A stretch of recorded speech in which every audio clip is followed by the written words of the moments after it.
Eu queria começar com uma opinião. O governo Trump ele insiste que os profissionais médicos estrangeiros, especialmente aqueles que trabalham com a Covid-19, entrem em contato com seus consulados para agilizar o processamento dos vistos, para que assim eles possam ingressar na luta dos Estados Unidos contra um novo coronavírus o mais rapidamente possível. Ele também qualifica a colheita como trabalho essencial, sabendo que são imigrantes sem documentos que formam essa força de trabalho. É até sobre isso que eu queria começar, é o nosso primeiro assunto, né? E que eu quero trazer para você é justamente isso, é o nosso primeiro assunto. Então vamos seguir o que eu tenho de opinião para vocês agora, e eu acho que as pessoas sempre perguntam a respeito disso, e eu queria muito que você ficasse comigo, porque o Trump, ele poderia ter feito diferente, já no começo.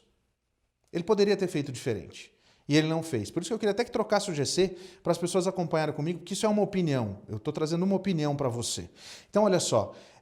Ele ainda anunciou que não vai dar batidas em busca dos ilegais para evitar que o medo de ir ao médico gere focos de contágio. A pandemia de coronavírus destacou a importância dos trabalhadores imigrantes na economia americana e expôs algumas contradições na política pesada com a imigração, que é um dos pilares do discurso do presidente Donald Trump. E aí surge um paradoxo de que, embora a guarda de fronteira acelere a expulsão de imigrantes sem documentos, mantidos em seus centros de detenção, o governo acaba protegendo os indocumentados no campo e facilita a entrada de imigrantes qualificados para aliviar a escassez de médicos para combater a pandemia na linha de frente. Isso acontece exatamente quando o país acorda do doce sonho de pleno emprego e enfrenta números históricos de desemprego. Mais de 16 milhões de pessoas, uma em cada 10 trabalhadores no país, solicitaram subsídio de desemprego entre as últimas 2 semanas de março e a primeira semana de abril.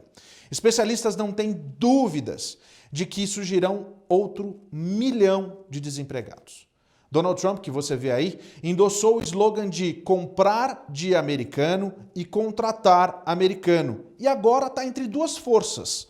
Empresários que o sigam, que o instigam a relaxar com a imigração para conter o colapso da economia, e ativistas anti-imigração, a quem ele encoraja há mais de 3 anos, que reagem com raiva a qualquer indício de mudança de atitude no momento mais crítico.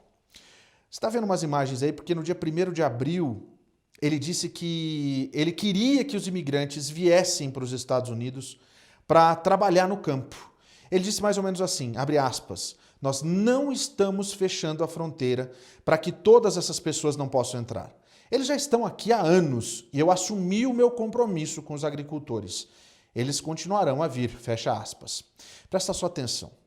A colheita de morango está começando no interior da Califórnia. Em 2 semanas, começam a colheita das cerejas e dos mirtilos. Em maio, tem damascos e nectarinas. Um estudo da Universidade da Califórnia estima que 800 mil pessoas trabalham no setor agrícola da Califórnia. A estimativa mais baixa é de que 60% são imigrantes indocumentados. Nesses dias de isolamento, são eles que garantem essas frutas e legumes que você de casa consegue comer frescos no supermercado. Esses trabalhadores sempre temeram a polícia. Desde que a Califórnia aprovou a quarentena em 19 de maio, há outro motivo para pedir os documentos. A polícia monitora para que as pessoas e somente os trabalhadores essenciais saiam às ruas. A grande ironia do momento é que os indocumentados e os que trabalham nos campos são ambos trabalhadores essenciais. Sem eles, a cadeia de suprimentos de alimentos não funciona. No dia 18 de março, a Polícia de Imigração ICE, que você conhece muito bem, anunciou que estava interrompendo as detenções indiscriminadas de imigrantes sem documentos. Somente as prisões de criminosos perigosos é que deveriam continuar. O critério na presidência de Trump é prender o maior número possível de pessoas. O comunicado do ICE disse expressamente que não haveria prisões nos arredores de postos de serviços de saúde, como, por exemplo, os hospitais. Agora, pensa comigo. uma pandemia global teve que acontecer para que as administrações dos Estados Unidos pudessem reconhecer por escrito que imigrantes irregulares não podem ser dispensados e nem aterrorizados. E é essa a opinião que eu trago para você. Precisou de muito para entenderem que todos esses imigrantes, toda essa força de trabalho que está no campo,